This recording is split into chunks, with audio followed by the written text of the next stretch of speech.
Hey everybody, and welcome back to Lindsey's Little Library. So I'm here today to talk about the books that I read in June.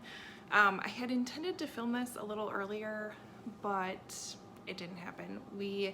My husband and I usually take off the week of the 4th every year and do some sort of little trip with the kids, and so this year we did have off. I had intended to film a little bit more than I did, thinking we weren't going to do all that much, but we ended up really having a great week. So filming kind of got put on the back burner with family stuff coming first, which I'm sure you understand, but it's not like I'm super late, so we'll just get it up a few days past what my goal was, but whatever, who cares. So for the month of June, I read 9 books. Wow. I don't remember the last time I read that many. Did I do that in May? What did I read in May? 1, 2, 3, 4, 5, 6, 7, 8. Oh, I read 10 in May. Whoops. Still, like, these are phenomenal numbers. Like, and I totally blame quarantine and being home and all of that, because I'm finding a lot more time to read. My routines are definitely a little different. I read a lot more in the morning now than I used to, just because I don't have the commute anymore. I just kind of start my day with my cup of coffee and I read a little bit before I log in. And then I'll take little breaks and I have an audiobook going all the time. So I feel like I'm getting through a lot more books that way, just because I have some extra time on my hands. So anyways, you don't care about that. You want to know what I read, right? So let's just start it off. These are not in any particular order. I'm using my, what is it called? The Bookworm Life Planner that I have. I'll leave a link to this below. It's from an Etsy shop called Peanut Butter Taco, which I think is like the best Etsy shop name ever, is where I got this from. But I use this to help not only kind of plan like our book list Thursdays in here, but I keep track of what I've read, my star ratings, all that stuff in here. But it's a super fun little planner that I am like obsessed with, so you should get one because they're really fun. So anyways, okay.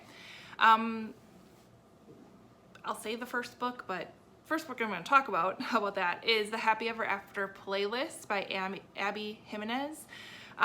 This is a companion novel to The Friend Zone that Abby wrote, and I read not that long ago and was obsessed with that one. So they have very similar, the characters from one book appear in the other book. I attended an author event where Abby was talking about The Friend Zone and The Happy Ever After Playlist, and she was asked if these need to be read in an order, and she said that they did not, that The Happy Ever After Playlist was actually written before The Friend Zone, where chronologically it comes after The Friend Zone. My personal take on it is I think you should read The Friend Zone first, and then The Happy Ever After Playlist, but you don't have to. So, The Happy Ever After Playlist follows our two main characters, Sloan and Jason, who also goes by Jackson, and kind of their relationship. They meet in a very unique way. Sloan is driving her car and has to slam on her brakes to avoid hitting this dog, and she avoids hitting the dog, but then the dog ends up jumping on onto the hood of her car and then coming in through her sunroof of her car. And in this mess of like dealing with almost hitting a dog and the dog ending up literally in her lap, she tries to figure out like who is this owner. The dog had run away, so she starts leaving messages for this owner, who is Jason. And he's not returning them, so she has this dog that she kind of takes over or takes care of for a couple of weeks. And then he finally reaches out to her and it kind of goes from there. And it was, I loved it. I ate this up. It was fantastic. I actually listened to this book and the audiobook was wonderful. I got that through Libro FM, which a link is below if you're interested in Libro FM, but I'm loving Libro FM lately because that's where I'm getting the majority of my audiobooks lately. But it is a monthly subscription service, but link below if you want to check it out. So I listened to that one and absolutely loved it. The other book I also listened to from Libro FM was The Boyfriend Project by Farah Rakan, I think is how you say it. Another fantastic book that I thoroughly enjoyed listening to. Follows our two main characters. They end up working together. It's kind of,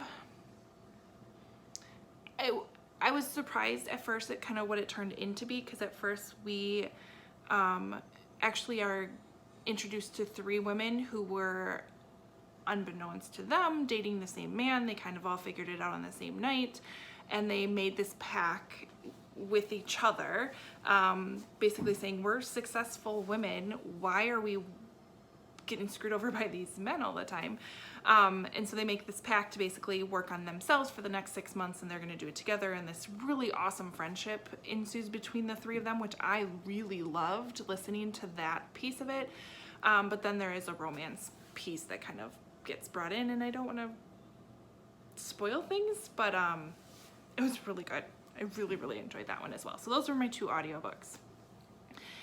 I had a month of like contemporary romances. So I had Happy Ever playlist, the Boyfriend Project. The next one I did was I read the On Honeymooners by Christina Lauren. Oh my God, I can't stop talking about this book. I have it right here. This follows our 2 main characters who really cannot stand each other, and unfortunately they are the maid of honor and best man in a wedding. So we have Olive and what's his name, Ethan. They end up being the only 2 people at the reception who are not affected by, or they don't have food poisoning from this buffet, because neither of them participated in eating the buffet. And they are basically, Amy gives Olive her honeymoon and says, you and Ethan need to go on this, I don't want it wasted.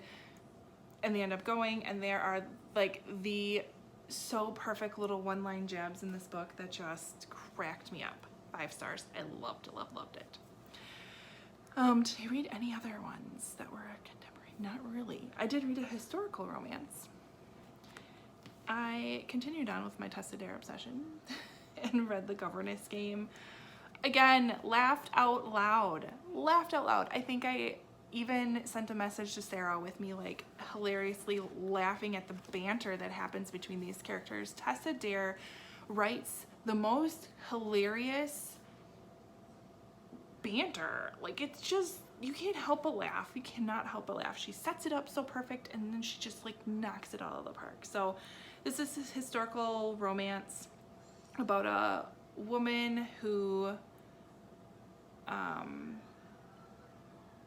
she's again down on her luck, similar to The Governess Game, down on her luck, looking for a way to kind of pull herself up. She's this woman that like, I don't need a man to be successful, I'm gonna do it on my own. And she ends up being the governess for this duke.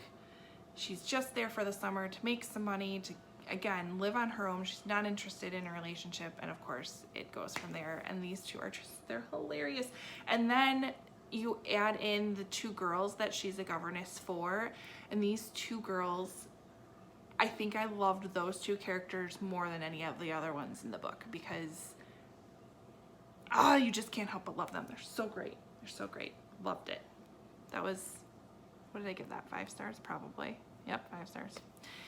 All right, what else did I read? I had a really great month of reading my library books. I want to like pin a star on my little sweater for that one, because that very rarely happens. I've read all of the books I have checked out from the library except for 1. And that's like doesn't happen, so I'm super excited about that. So next one I picked up was Sawbones by Melissa Lenhart. This is a trilogy, and I was just thirsting for a historical fiction set in like the Wild West. I don't know what it was about that, but I just wanted that so bad, and this delivered. It was awesome. So this follows our main character, whose name I cannot remember, because I never can unless it's on here. Lauren, what was your name?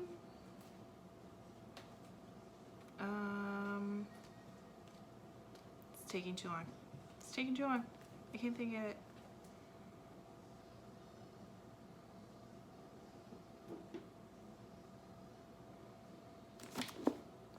Okay, we're just gonna go with this. So our main character, she has 2 names because she is basically on the run. She's accused of killing somebody in New York, and so she flees. Basically, she didn't do it. She was completely set up. She is a doctor during a time when female doctors were really not respected whatsoever. So she's accused of this crime, she flees, and she decides to head west, and she's like, I'm gonna be able to hide out there, and oh my God, so much happens. So much happens. It was fantastic. It was exactly what I needed and what I was looking for. I'm beyond excited to pick up the other 2 books, which are somewhere up here. Somewhere. I was not able to find the first one, but I picked up the other 2. So I'm so on the mark about getting into more of those books. So if you are a fan of historical fiction, specifically Westerns, and you are a fan of a very strong, badass female character, and you are a fan of survival and perseverance and standing up for what's right, and oh my gosh, pick up this book. Like, I loved it. I loved it. Sawbones. I gave it, what did I give it? I didn't write down. Oh, 5 stars. I had a really good month this month. The next library book that I picked up and read was Big Lies in a Small Town by Diane Chamberlain. This I also gave, did I give you 5? No, I gave you 4 stars because there were a few parts where I got a little slow, but overall another fantastic story. I shouldn't be surprised. It's Diane Chamberlain. I love her. So we have dual timelines in this book. We have North Carolina 2018 and North Carolina 1940. So we start out in 2018 with Morgan Christopher. She's a young woman who has just spent the last year or so in jail for a crime that she really didn't commit. She is very unexpectedly given parole and let out, basically because someone comes to her and says, all right, there's this mural in North Carolina that you are basically, you've been picked to renovate it, because she was an art student. And so she's like, okay, I'll do anything to get out of prison. And so she goes down there and tries to figure out why her and what's up with this mural. So then you go back to 1940 when the mural was originally painted in North Carolina. This Anna Dale was picked. She lived in New Jersey, and so she went to North Carolina to paint this mural. This is 1940s. This is still a lot of racism is in place. This was a very timely book for me, just with things that are going on in the world now, were reflected and I think very well written, although I'm sure people would maybe disagree with me, but it definitely opened my eyes to some things. So Anna went to North Carolina to paint this specific mural. So you're finding out why she painted it the way she painted it as Morgan is figuring out how to restore this and kind of figuring out the secrets and mysteries that are behind this mural and why she was picked to restore it. So again, fantastic. I did give it 4 stars, a little slow in a couple of parts, but definitely worth the read. I'm just loving me some Diane Chamberlain lately. She's good. She's good. Next book I picked up, or another book I picked up because I don't even know what order I'm in anymore, is Confessions by Kanae Minato. This I talked about in my 5-star prediction wrap-up video not that long ago, so I won't go too far into it. I did give it 4 stars because the writing was a little strange for me. Different characters were your narrator for different chapters, but you didn't really know who it was right away, so there were times where I'd be 3 pages into a chapter and I'm still not sure whose voice I am hearing in this story. But overall, it was a really great story. It's all about revenge. So this follows a teacher who basically gathers her class, I think it's a middle school class, for the last day of school. And it had been a rough year. Her daughter had died that year. So she gathers the class on the last day of school and she basically says, all right, I know one of you in here is responsible for my daughter's death, and we're gonna deal with that right now. So like major mic drop right at the beginning, but then it just spirals into this whole thing.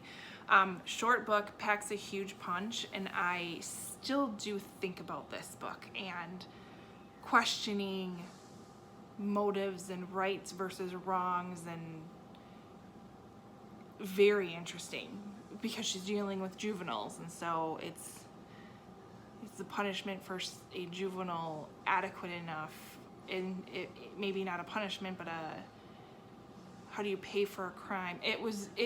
Lots of questions. It's a very good book.